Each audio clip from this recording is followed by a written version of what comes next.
Mensagens dos Templos do Amanhecer, sob os olhos da clarividente Neiva. A história de Manuel Truncado.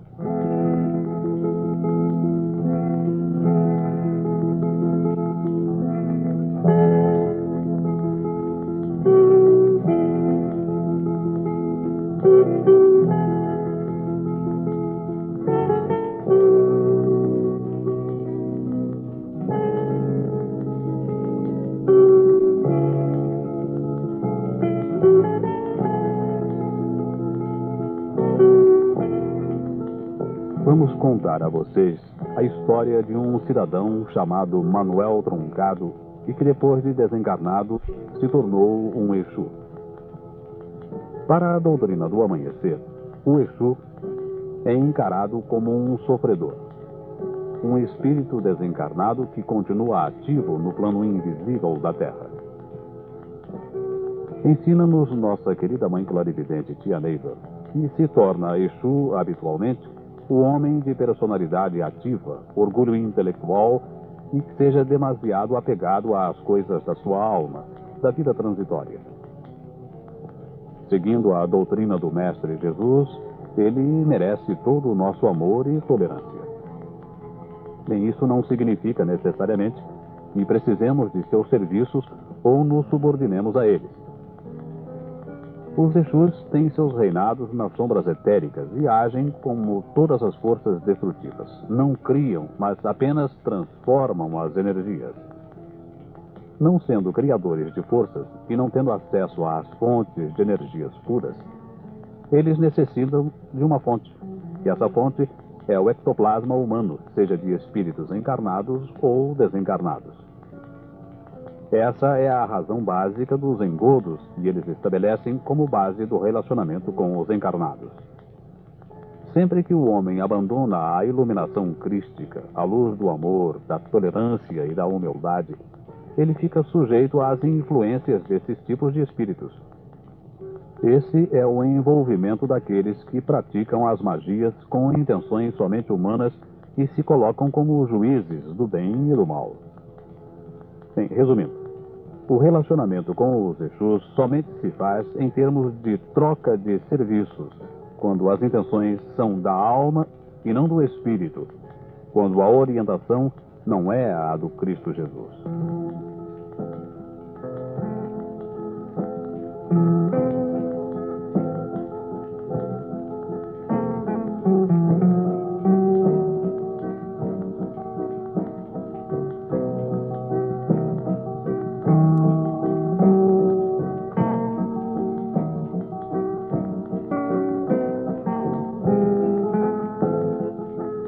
Há uns 10 anos atrás, vivia em uma cidade de Goiás, bem próxima da capital do estado, um cidadão chamado Manuel Truncado.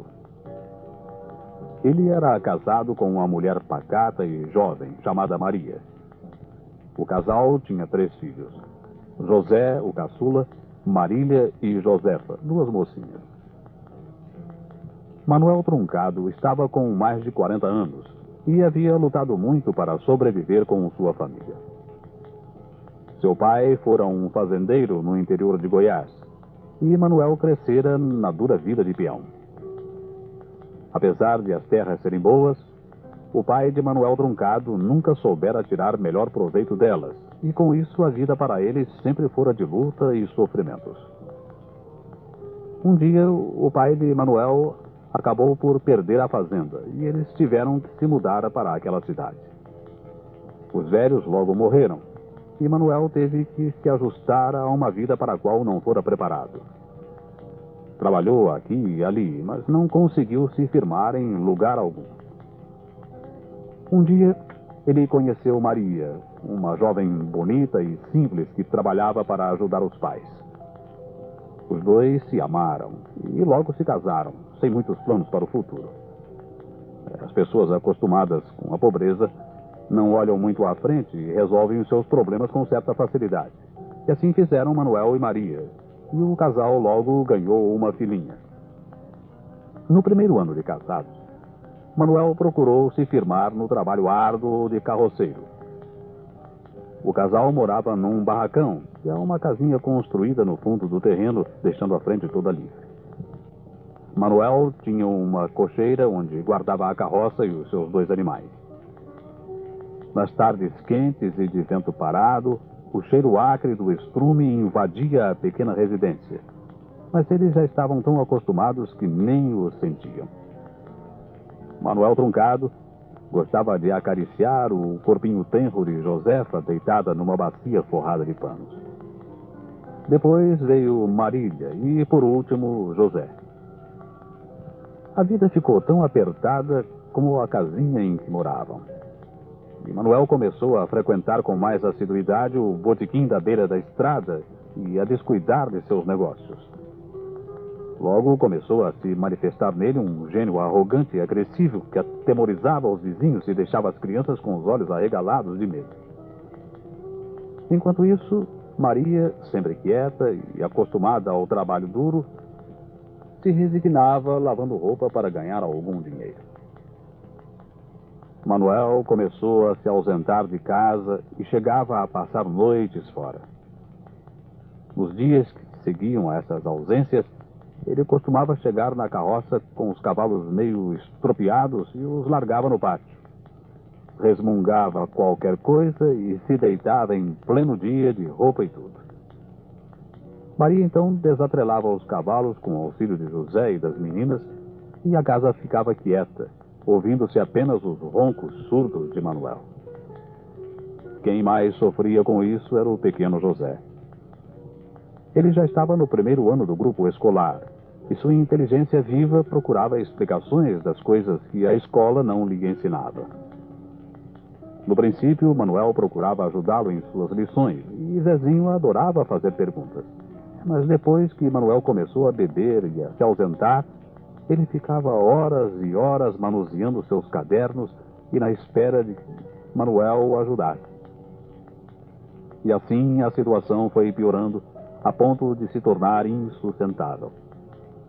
Começou a faltar a comida e as discussões violentas se processavam sem mais nem menos.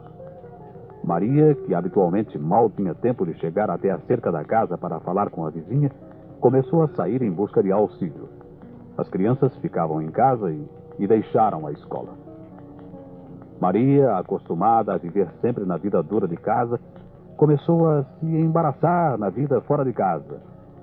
Fez as primeiras dívidas e das dívidas passou aos favores ilícitos. Em pouco tempo se separou de Manuel Truncado e se prostituiu por completo. Um dia Manuel Truncado descobriu que estava só com seus cavalos estropiados.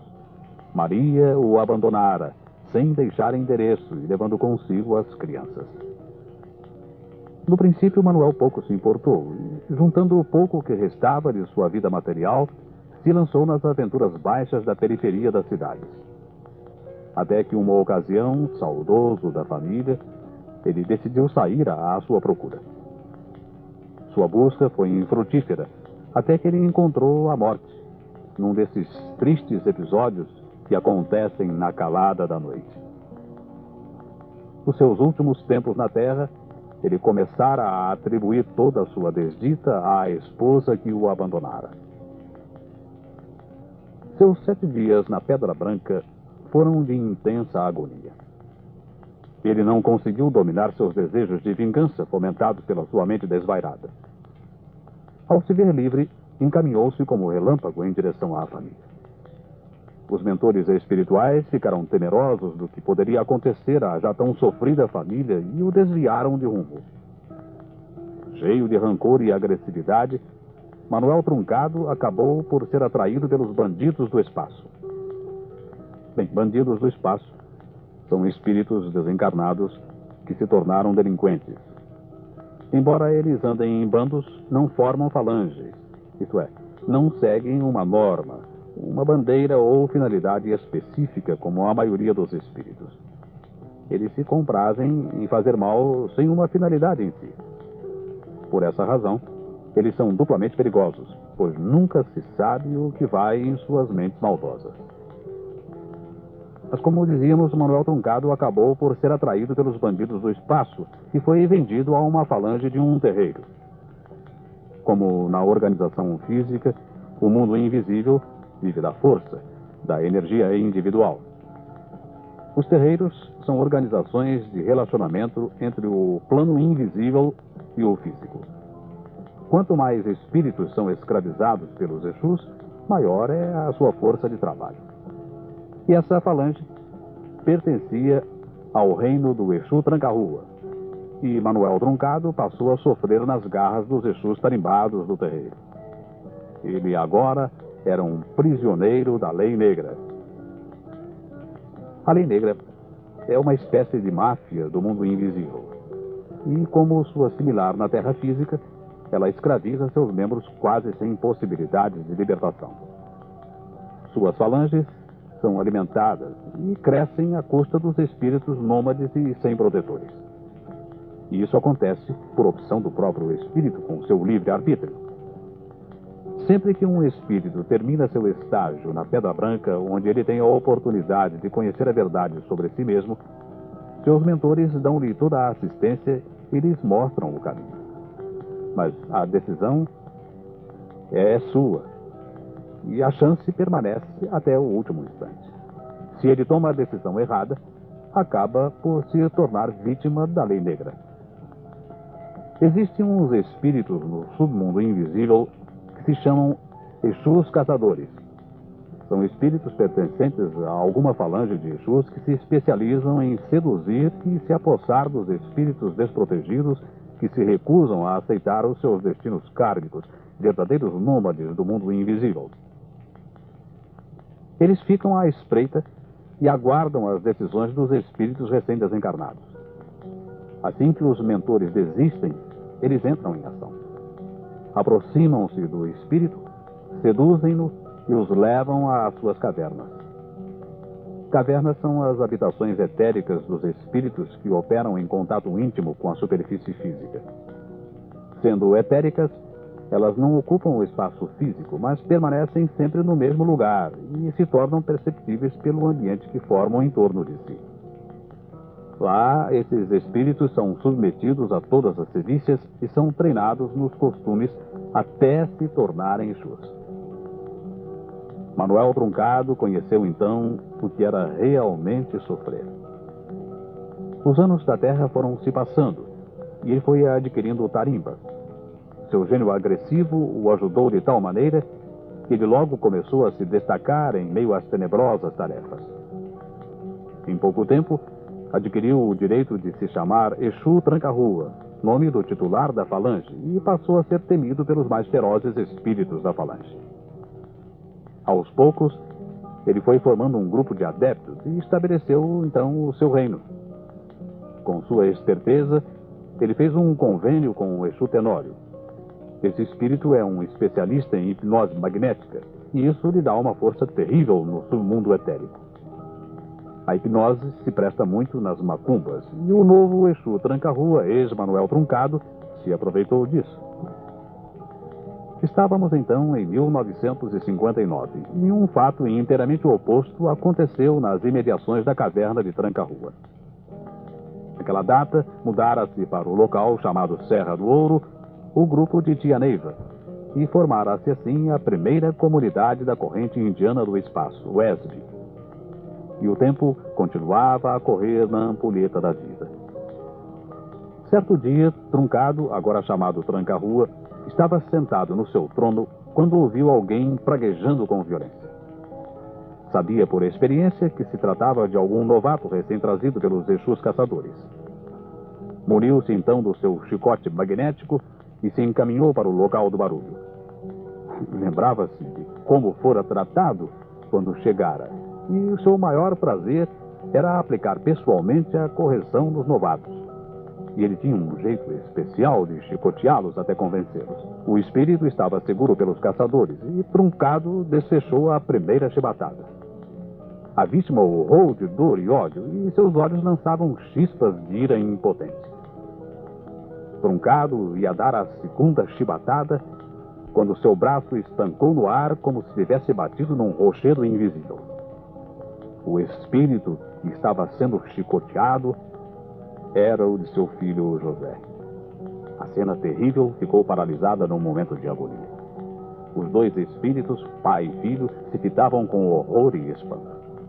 Subitamente, Truncado achou a voz e gritou em desespero: Zezinho, meu filho, você aqui? Não, não, não. Eu não quero aqui. Tirem-no daqui.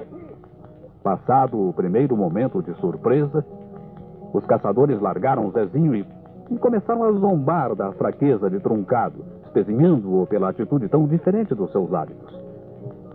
Zezinho, porém, aproveitou o descuido de todos e, num gesto brutal e enérgico, arrebatou o chicote da mão de Truncado e passou a chicoteá-lo com ódio arrebatado. Truncado não se defendia e Zezinho o chicoteava e o chicoteou até ele cair sem forças. Enquanto ele batia com um terrível chicote magnético, vociferava com ódio: Tome, miserável! Tome pelo mal que nos causou! A minha mãe se prostituiu por sua causa, seu canalha! Ela foi obrigada a isso para dar de comer a mim e às minhas irmãs, você se lembra? Josefa e Marília, as minhas irmãs, suas filhas, foram pelo mesmo caminho. Elas agora vão para o mesmo caminho que minha mãe, a prostituição. E tudo por sua culpa, seu miserável. Mas eu lhe disse que um dia eu encontraria. E agora eu o encontrei. O tempo continuou a correr na ampulheta da vida. Zezinho agora era um terrível tranca-rua, mais feroz que seu pai. Truncado, desmoralizado no próprio reino, mas não querendo se afastar de Zezinho, seu filho, tornou-se um nômade do submundo dos Exus. Cheio de ira e confuso com a cilada que a vida lhe preparara, redobrou as atividades maléficas sem cautela nem medidas. Suas estrepolias puseram em sobressalto toda a região entre Anápolis e Alexânia durante longo tempo. Nessa época aconteceram desastres incríveis. Carros perdiam a direção sem causa aparente e a estrada começou a ter cruzes fincadas de pessoas que desencarnavam nesses desastres. Crimes aconteciam nos sítios vizinhos da rodovia e o consumo da cachaça aumentou nos botequins de beira de estrada. A atmosfera da região começou a modificar-se visivelmente. Os macumbeiros aumentaram de número e as doenças tétricas varavam as noites nas várzeas e encruzilhadas. Na comunidade da UESB, Tia Neiva recebia as lições dos mundos encantados dos Himalaias e os médios se desdobravam no serviço do Cristo Jesus. Um dia, Tia Neiva recebeu a notícia de que estava para chegar um circo que se instalaria nas imediações da UESB. Mas não se tratava de um circo comum, desses que a gente está habituado a ver. Tratava-se de um circo etérico. De fato, o mundo invisível da região estava alvoroçado. O circo chegou com o estardalhaço, com seus palhaços, seus acrobatas e seus carros coloridos. O palhaço principal chamava-se Remendão. Os espíritos desencarnados afluíram para o circo em massa. Depois disso, desapareciam da região. Tranca-rua, Manuel Truncado, também não resistiu e foi ver o circo. Quando deu por si, estava capturado pela falange dos centuriões. Ele o urrou e ameaçou, mas de nada lhe adiantou. Levado para o ESB, foi sendo doutrinado e acabou por conversar longamente com Tia Neiva. Ela, na sua proverbial paciência, foi mostrando o seu quadro espiritual e ele ali ficou. A fagulha de ódio de seus olhos foi sendo substituída pela luz baixa do arrependimento. Às vezes, o seu gênio rancoroso o dominava e ele dava trabalho aos médiuns da UESB. Por fim, os mentores, com o auxílio de Tia Neiva, conseguiram encaminhá-lo para o Canal Vermelho. O Canal Vermelho é um posto de socorro do plano etérico. Cidade intermediária onde os espíritos permanecem em aprendizado até o máximo de 7 anos.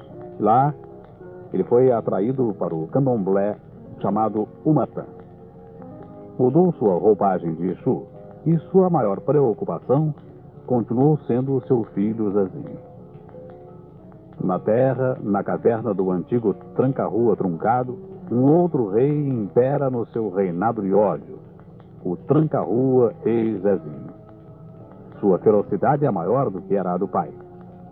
O chicote magnético que fora usado pelo seu pai continuava a sibilar nas costas de outras vítimas, outros espíritos nômades apanhados pelos Exus caçadores. Naquele tempo, Tia Neiva sentia certa frustração no Canal Vermelho. Na verdade, para um espírito que conserva a mesma consciência nos vários planos em que penetra, a paisagem do Canal Vermelho assusta um pouco no começo. Apesar de bonito, com seus enormes jardins, suas pontes, seus belos edifícios, sua vida complexa, sua luz cambiante de tons lilás e sua simetria, o seu conjunto dificulta a sintonia. É como uma cidade criada artificialmente cheia de truques mágicos. Essa construção do plano etérico se destina à adaptação de espíritos arraigados a formas obsessivas de ideias. Ele estabelece um clima de transição entre a concepção que alimentaram na Terra e a realidade do mundo invisível, da outra etapa da estrada da vida. Tia Neiva vai com frequência ao Canal Vermelho em sua missão. E nesse dia, enquanto aguardava a presença de seus amigos espirituais, ela observava com curiosidade as atividades em torno dela. De onde se achava, via o enorme letreiro de Umatã, que parecia mudar constantemente. Às vezes, ela lia a palavra Umbanda, e em outras vezes parecia que ali estava escrito Candomblé. Ficou então a pensar no assunto até que decifrou o enigma. Tratava-se de uma forma adequada para fazer certos espíritos que chegavam se sentirem como que em casa. Não muito distante, havia uma espécie de templo com um letreiro onde se lia Igreja Presbiteriana. E pouco além havia um outro templo com um aspecto nitidamente católico. Dessa forma, os espíritos desencarnados encontram um ambiente similar do que viveram na Terra. Só que a realidade é bem diferente. Seja em termos de candomblé, de umbanda, de catolicismo, de protestantismo ou de qualquer outra doutrina, a direção é dos espíritos missionários, que mostram lentamente a esses espíritos sua sobrevivência depois da morte terrena. Nessa madrugada, Tia Neiva se encontrou com o Manuel Truncado. Ele se lembrou imediatamente dela, e sua primeira manifestação foi em torno de seu filho Zezinho e de sua família. Tia Neiva notou que ele ainda pensa muito em termos do Exu que foi na Terra. Embora tenha modificado sua roupagem, ele vai ao templo Umatã como ia aos terreiros da Terra. E Tia Neiva tem uma pena imensa desse espírito e o ajuda sempre que pode. Eram quase 5 horas da manhã quando Tia Neiva voltou para a Terra. Preocupada com a promessa feita a Manuel Truncado, ela procurou ver Zezinho, mas não conseguia vê-lo com sua roupagem de Exu. A única coisa que ela conseguiu captar em sua missão espiritual foi a figura de um menino de 7 anos. Um menino de 7 anos esperando o pai para lhe ensinar a lição da escola.